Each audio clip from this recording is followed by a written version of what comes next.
Our job begins where most advisors stop. Saving money is great, but how do you spend it without risk in retirement? Welcome to Every Day is Saturday with Brad Gatto and Matt Stahl, partners and private wealth managers at Fiat Wealth Management.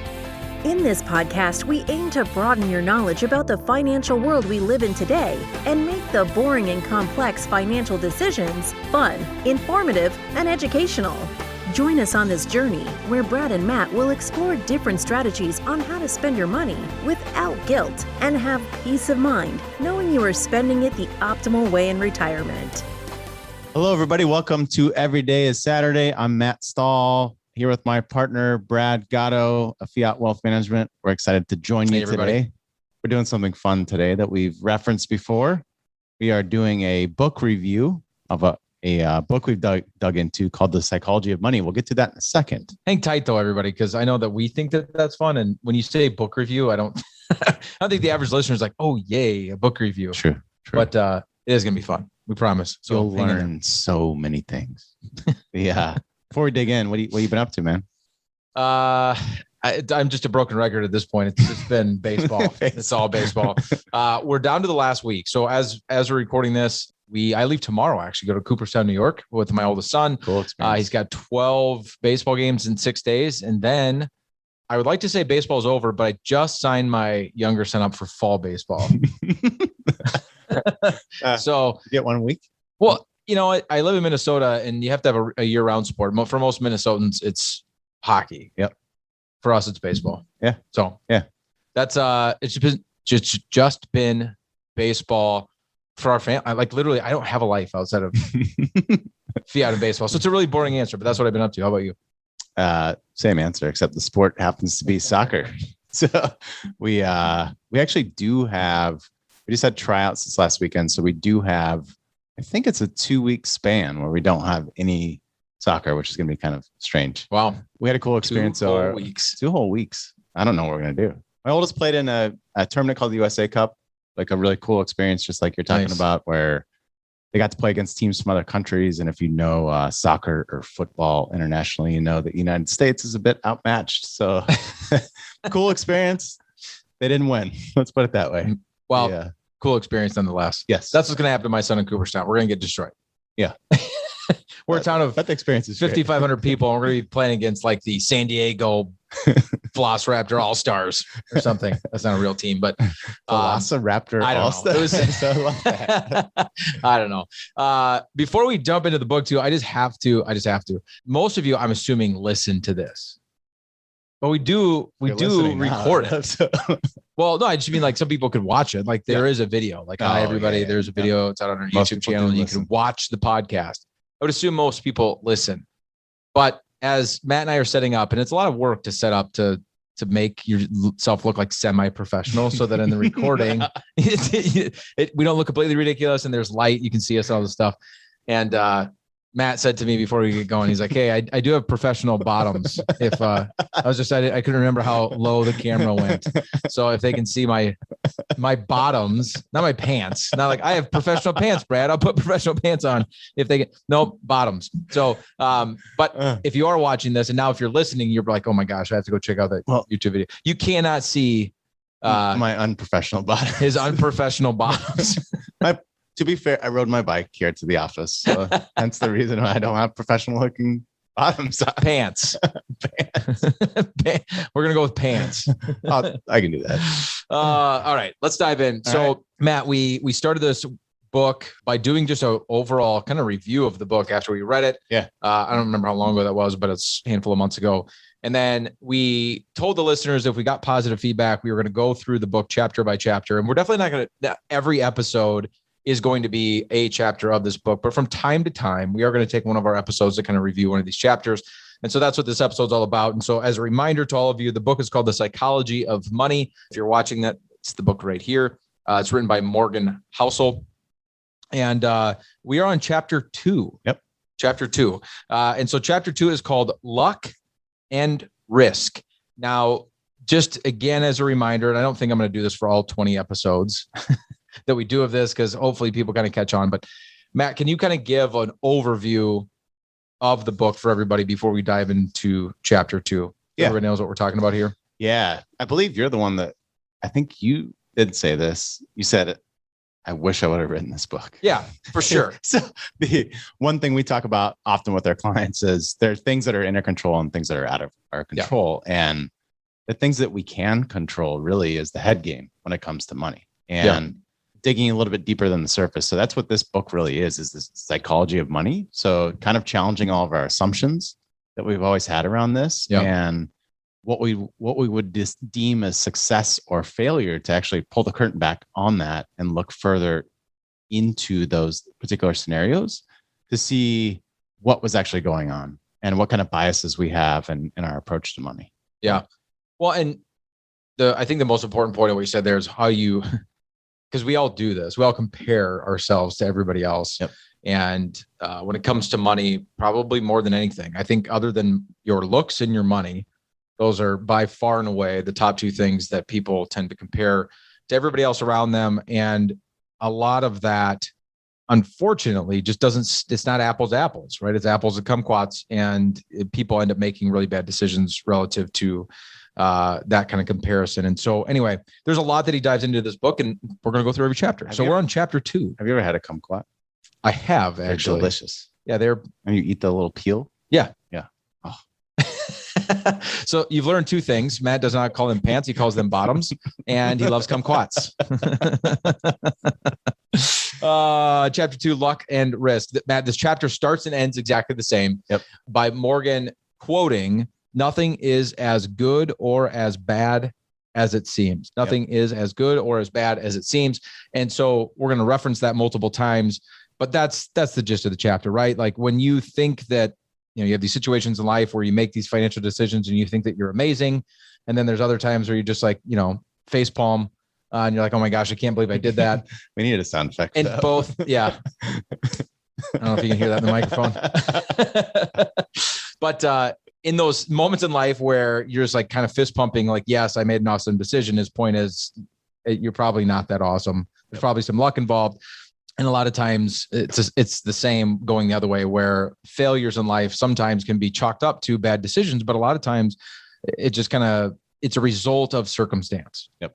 Yeah. So, yeah, I think, so he digs into what I really love about this book is he digs into some different stories about recognizable characters that really sink in. So it's something you'll really remember. So one of the first things he digs into is talking about Bill Gates and Microsoft. And what's really interesting about this, and I'm going to pull up the numbers on this. So a lot of people are probably familiar with Bill Gates is from Washington, right outside of Seattle. But the particular high school he went to was was Lakeside. And Lakeside happened to be one of the first places that had a computer that was accessible to students. Right. And if you're younger and listening to this, there was a day where there was not a computer or the internet. It's certainly not in your palm. So give them some context. What year was this? So in 1968, and just to give you some perspective, so Gates was 13 years old. There were roughly 303 million high school age people in the world. About 18 million of them lived in the United States. 270,000 of them lived in Washington State. So we're just going deeper and deeper. A little over 100,000 of them lived in the Seattle area, and only about 300 of them attended Lakeside School. So you take that all the way down, starting with 303 million and ending at 300, is to give you some perspective on the luck side of things. So the chances of Bill Gates being in the right spot at the right time and having that interest. Right. And so to expound on that, really what Matt's getting at is that he's 1 in a million relative to a high school student that had access to a computer in 1968. But on top of that, being the type of person that was actually interested in computers is one thing, but then being able to have access and resources and things like that. And Bill Gates it's not lost on him. He doesn't attribute all of his success and Microsoft's success to just how awesome he is. He admits, like, look, I got lucky. I just happened to be at a school where there was a certain person at that school that really pushed for us to be able to have access to this computer. And because that person did that, and because I'm not taking anything away from Bill Gates, he's obviously a very, very, very smart guy. And so, but you combine all of those things and it starts to get to one of those like, well, just recently we had the Mega Millions. Yep. Was over $1 billion. I was told about that this morning. And then what did they, it's like 1 in 330 million or something like that are the odds of winning. But you start like kind of compounding all the things that need to take place in order for those odds to kind of play out. The odds that you're talking about are just the odds 1 in a million of him even having access to that computer. And then you start to add on top of that, the brain power that he has, the desire. Absolutely. And, it's like, it's just something he was interested in, the passion for it and all those things. And then it's not even 1 in a million. It's who knows what the numbers are at that point, but it's 1 in millions or tens or hundreds of millions of chance that not only do you end up with this person at this moment in time at this school that just happened to have this teacher that pushed for this technology, and the technology kind of coming of age really when he was in high school and in his learning years. And I think Morgan does a really good job of just going into that complexity far enough to realize just how out there it gets. But obviously we could never calculate that. Right. And so coming back to how complex things can get. The flip side of this is, so it wasn't just Bill Gates. He actually had 2 other friends or classmates. One of which some people probably know. So, yep. So he had the 2 others one of them was actually Kent Evans, who experienced the flip side. Which is probably the one nobody knows. Right. Paul Allen is the one is the one that everyone would be familiar with. And he owns does he own a sports team? I think Paul Allen owns maybe the Trailblazers. Really? Or something like that. Wouldn't it be the Supersonics? Okay. That's a couple years ago. That was the year. I think the last year they were the Supersonics was the year that Kevin Durant got drafted.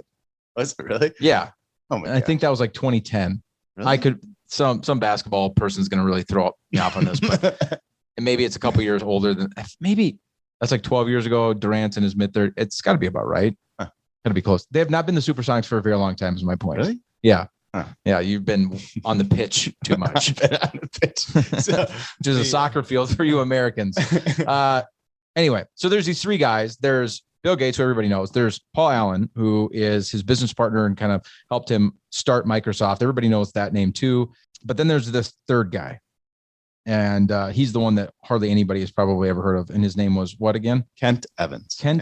Evans. The way they described Kent is he was actually the best student out of all 3 of them. And it's kind of a sad story, but Kent actually ended up dying in a mountaineering accident before he graduated from high school. Yeah. And so as the story goes, anyway, at least as Morgan talks about in the book, Kent and Bill were kind of the 2 of the more business-minded people. Like it was Kent and Bill that were kind of like dreaming about what Microsoft could be and starting this company and what it meant to be rich and all this other kind of stuff. That really wasn't Paul Allen's demeanor or psychological makeup. And so it was kind of those 2, but then because he got into a mountaineering accident out west when he's climbing a mountain and unfortunately passed away in high school, that never happened. Right. And the chances of that happening were actually the flip of 1 in a million of that happening. So yeah, 1 in a million chance of being high school age and dying in a mountaineering accident. Yeah. So it is an example of luck and risk and just how those 2 different things can play out. Yeah, absolutely. It's a great story to kind of drive that point home of 3 guys. You've got one kind of end up in the middle. Paul Allen has done very, very well for himself. Obviously, he's one of the co-founders of Microsoft. But Bill Gates, the 1 in a million chance of even having access to that computer. And then on the flip side, the 1 in a million chance of unfortunately dying in high school through something like a mountaineering accident. And what could have been had that not happened. Right. Or would Microsoft have even existed ever if Bill Gates didn't happen to be at that high school with that computer at that point in time? Right. Yeah. Crazy. A couple different, let's go on to a couple other different stories. Morgan talks about a couple of familiar names in Cornelius Vanderbilt and John Rockefeller as well. We need to bring back the name of Cornelius. I know. I love it. Yeah.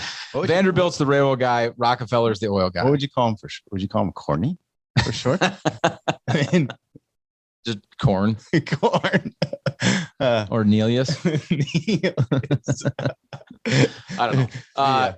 But regardless, obviously both wildly successful. Both are stories that many business owners today go back and kind of study, and how did they make decisions and what did they do and how did they come into to be who they are, right? The guy that basically connected the United States through the railway system, and the guy that monopolized at one point the entire oil world.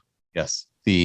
What's really interesting is talking about, when you get into it further, just how many laws they broke or were on the verge of breaking.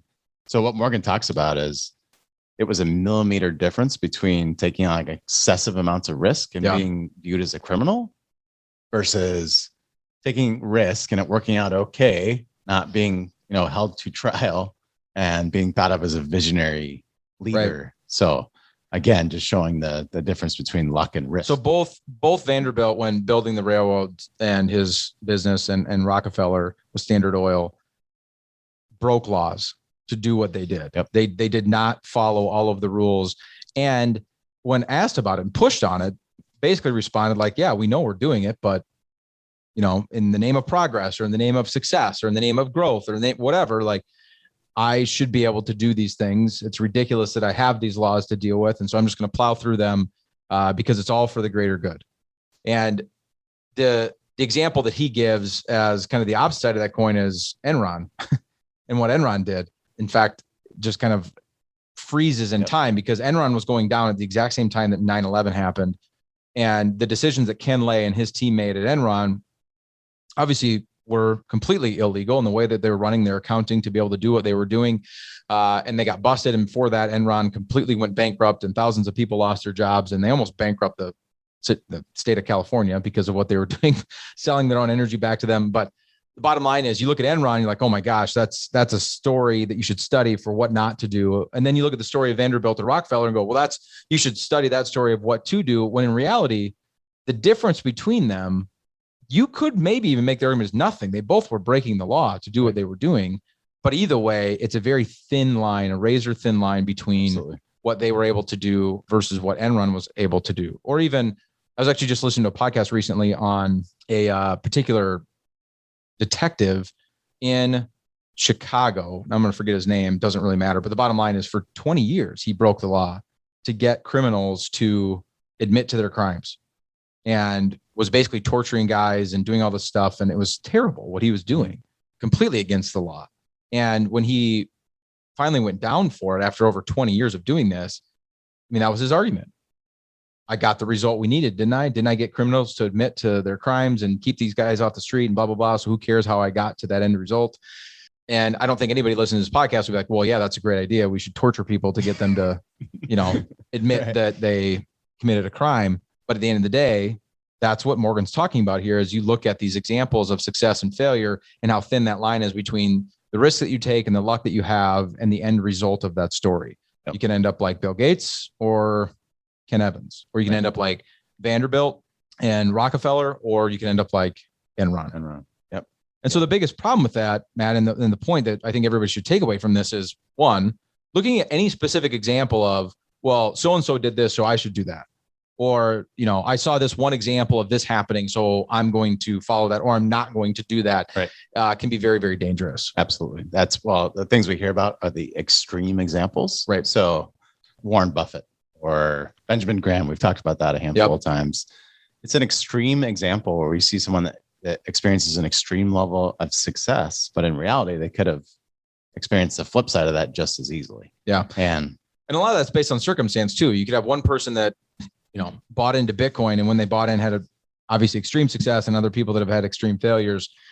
But the other psychological problem you and I have with this is not just looking at individual examples. It's not wanting to admit our own success or failure relative to luck or risk. Yes. There's a quote that I love in here that says, after spending many years around investors and business leaders, I've come to realize that someone else's failure is usually attributed to bad decisions, while your own failures are usually chalked up to the dark side of risk, which it's kind of comical in one way. It's also, he talks a lot about biases in here, and it's just yet another example of a bias that we have built in as humans.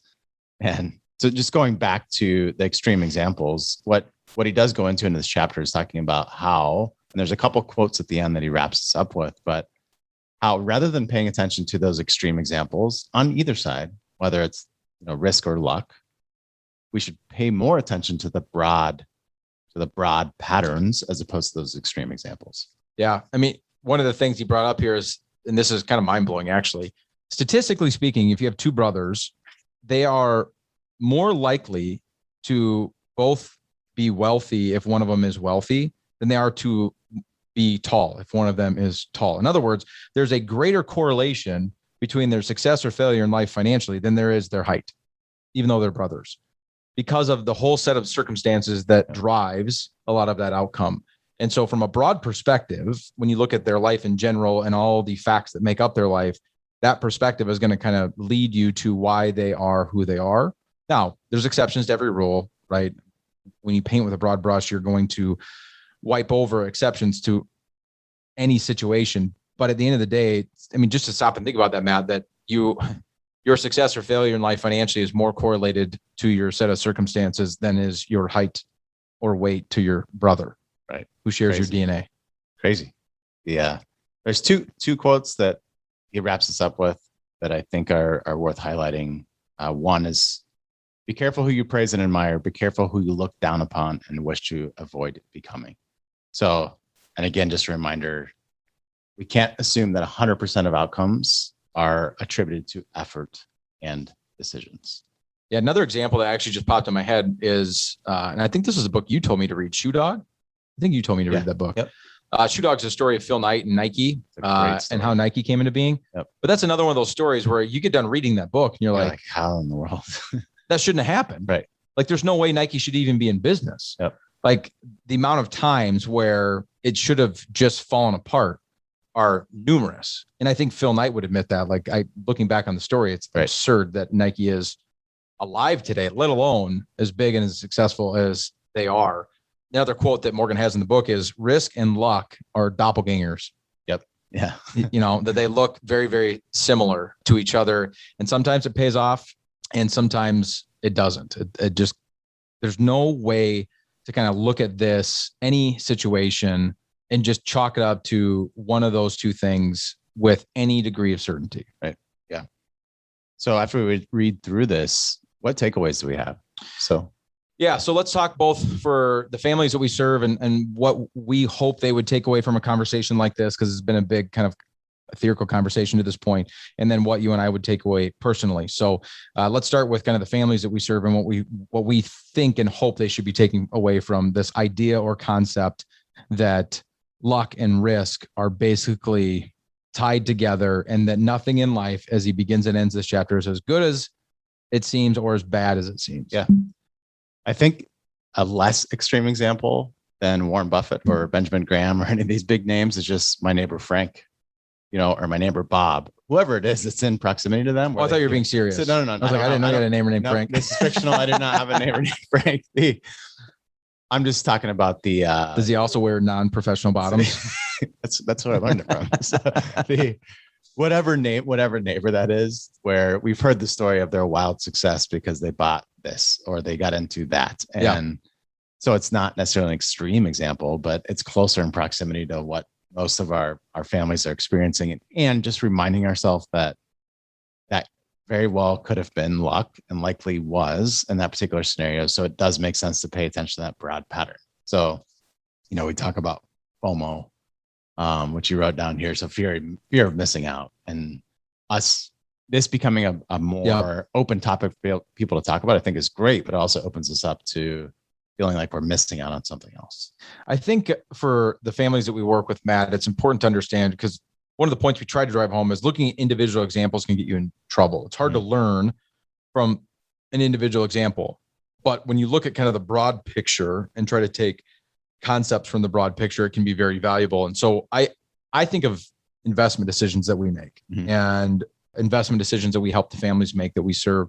And especially in light of kind of the pullback that the markets had this year, and it elicited a little bit of fear out of people at times, fear being one of the two strongest emotions that help guide our decisions. But in that sense, it can be very easy to look at an individual example. In other words, basically what your portfolio did, or what an asset manager that we've hired on your behalf did, or what an individual stock did, or something that affect in a one instance type, like, hey, in this particular pullback in the market, it did X.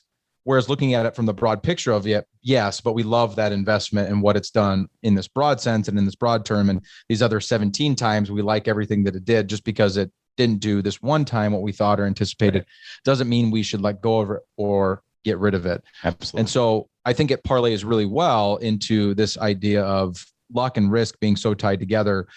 Sometimes you'll look at the history of an investment and be like, yeah, I love everything it's done. And then you get in, and then from a luck perspective, you just had bad luck of the timing of when you got in. And then that one time it didn't behave the way you anticipated it should. And so now all of a sudden you want out. And this goes to a different chapter in this book where he talks about how, your experiences make up 80% of how you think the world works, when in reality, they actually make up 0.00000001% of what's real. Yep. And so taking away from this psychologically, that using broad concepts to make financial decisions is always going to fare better for people in the long run than using individual examples. Absolutely. Yeah. How about for you personally? Personally, I can relate it to, just my experience as an advisor, and that a quote we like to bring up often is a Oliver Wendell Holmes quote. Yeah. You know it better than I. How about you reel it off? I wouldn't give a fig for simplicity on this side of complexity, but I would give my life for simplicity on the other side. There we go. I just say the simplicity, complexity thing. All the details. So that quote we like to bring up frequently is, I think everybody has that experience to some degree and everything, but I can relate it as an advisor. When you're brand new, everything is really simple because you don't know anything. So you're learning everything. Everything is very simple. You're focused on what I think you probably should be focused on, how to interact with people and interact with clients. And you're learning the basics. Well, as you start to learn more, that sphere gets bigger and bigger, and you start to feel like you're missing out. And maybe there's something out there that you don't know, that's this magic bullet or this investment that you're not aware of that would make a difference. And so it suddenly becomes very overwhelming, and it becomes very complex. And as that wisdom and that experience continues to rack up, you realize, wait a second, that's not it at all. It is the frameworks, it's the modeling, it's thinking about how to think about these things to create those patterns that we know are successful over the long term. And we can relate that to a lot of what we do now. Yeah. I think for me, it's twofold. I mean, obviously looking at just fiat in general and how fiat's grown and the decisions that we made, and, the individual successes and failures we've had in some of those decisions, and getting super wrapped up in where we've made good decisions and then chalking that up to how awesome we are, versus where we made bad decisions and chalking that up to, well, it's just bad luck. But the opposite too, and beating yourself up for decisions and looking at failures and sometimes chalking completely up to, putting it all on your shoulders of this is all on me. And that plays same for me, Matt, as a parent and raising kids, of like, for sure, looking at individual situations with your kids and chalking those individual situations up to success or failure, versus kind of that broad picture of trying to, again, big picture, raise responsible, well-meaning, caring children. Sounds so simple. Every single day, you can get so in the weeds with every little thing that they do or do not do, and it can be just infuriating.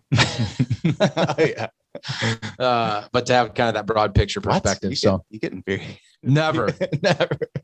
So what's funny about that is I actually had to, or I got to, is better language to use there. I got to preach at my church yesterday, and usually I don't get to pick the topic. It's part of a series, and I'm just kind of get told what I'm preaching on. It was basically this moment in time where Paul is writing to this church in Ephesus, and he's giving instructions for, okay, if you're going to call yourself a Christian, these are kind of the things that you need to live by.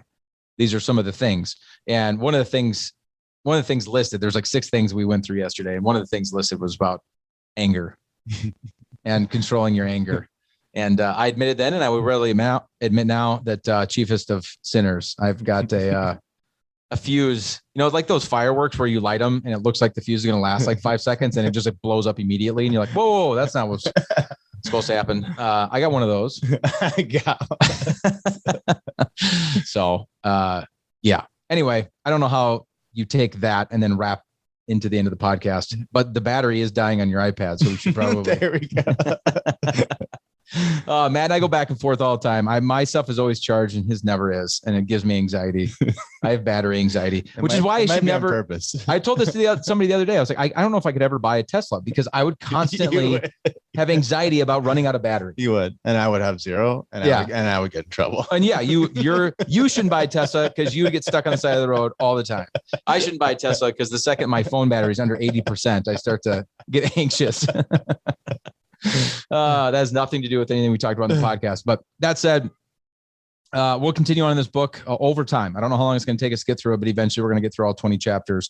But if you're sitting out there and you're kind of thinking through your life and some of the decisions that you've made and kind of where you stand today, just know and understand, like Morgan says, nothing is as good or as bad as it seems. Awesome.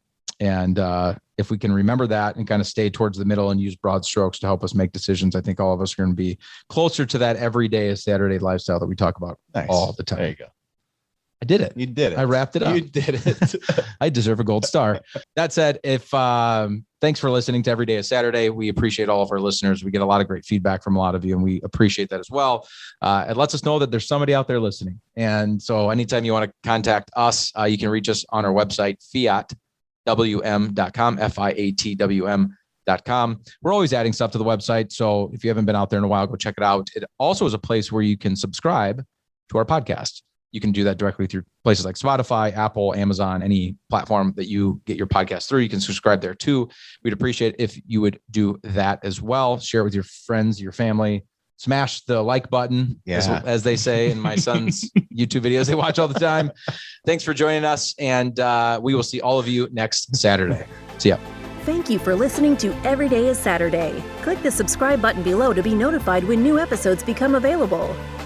The information covered and posted represents the views and opinions of the guest and does not necessarily represent the views or opinions of Fiat Wealth Management. The content has been made available for informational and educational purposes only.